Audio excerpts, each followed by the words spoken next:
Morning, Shackhousers. It's your boy Shackhouse here.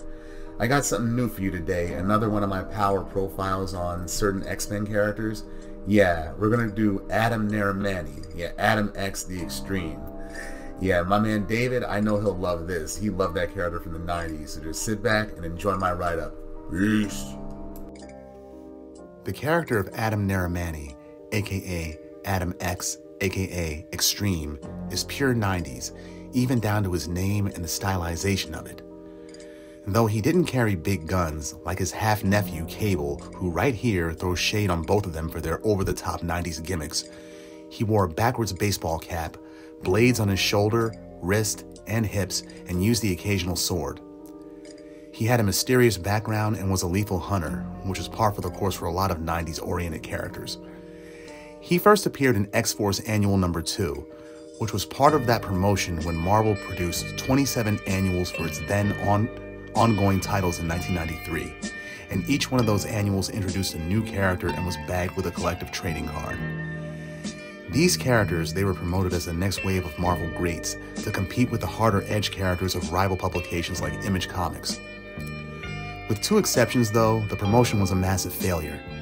X-Treme, he was not one of those two exceptions, but his creator and primary writer, Fabian Nicieza, kept him around after his first appearance, dropping major hints that Adam is related to the X-Men, Cyclops, and Havoc as a brother. Before he went into comic book limbo, it was established in Captain Marvel Volume 3, Issue No. 3 in 1995 that Adam is the son of the former Shi'ar Emperor D'Ken and a human woman. Even though writer Ed Brubaker in 2006 co-created the character of Vulcan in the X-Men Deadly Genesis limited series, and Vulcan was intended to be a full-blooded younger Summers brother, that aforementioned human woman still could have been Catherine Ann Summers, mother to Cyclops, Havoc, and Vulcan, and that didn't completely knock Adam out of the race from being a brother to the Summers boys. When he began reappearing 15 years later as a supporting character in the Uncanny X-Men title during their time on Utopia, he was written as an over-the-top parody of himself and all the comic standards of the 1990s, sort of like Deadpool but not as popular. Though it's good to know that he wasn't completely forgotten about, it was painfully clear that AdamX was only included in storylines in order to mock himself. So much so that when a drug called Experience was introduced into the storylines, its effect was to allow the user to mimic a certain mutant's power for a limited period of time. The point with that was this: AdamX was used as a punchline in this story arc too. The drug pusher for Experience balked when customers asked if they had any experience for AdamX's powers. He was later seen taking up residence on the mutants-only island nation of Krakoa, but he now resides on Mojo World as an online commentator on various Mojo programming like TMZ. However, the X-Men Legends series created in 2021 was designed to resolve lingering plot danglers. The first two issues of that series finally resolved X-Treme's origins.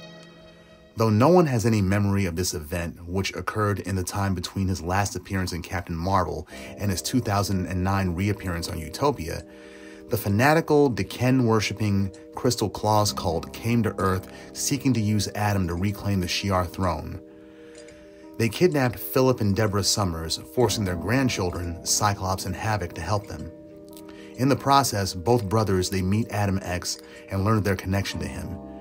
He's basically the test tube son of the Shi'ar Emperor D'Ken and Catherine Ann Summers, making him the younger maternal half-brother to Cyclops, Havoc, and Vulcan. So while he's not a Summers, he's still their brother by blood. Okay, but what are his powers? X-Treme is half human, half Shi'ar, but all mutant. Through his father, he possesses enhanced strength, being able to press somewhere in a range above the average Shi'ar, bordering on superhuman. His physical endurance is about more than 20 times that of a human. His speed, reflexes, agility, athletic skills, and dexterity are far superior to both human and Shi'ar. He has pointed ears and his eyesight is superhuman, allowing him to visually perceive objects at least 1 mile away with precise clarity. His mutant power is to generate a biochemical energy blast that ignites the electrolytes present in a person's circulatory system, causing that person to burn from the inside out. The intensity of the burn is variable, being anywhere from just a warming sensation to incinerating a person within a matter of seconds. XTreme can affect multiple targets at once with his power, and the average intensity of it is enough to stun. But this does take a tremendous effort for XTreme and will usually leave him in a weakened state, so he doesn't utilize it very often. Also, in order for XTreme to ignite the electrolytes in a person's blood, he must first oxygenate the blood. This is usually done by cutting the target during a battle and exposing their blood to the air. Any person with an open cut becomes a target for him. XTreme uses the trigger word of burn to activate his power, and his eyes will usually glow with a reddish light. He can use his power on himself as well too. It's painful, but it gives him short bursts of peak human speed. In addition, he is immune to the mutant energy signatures of his older maternal half-brothers, Cyclops and Havoc, and vice versa.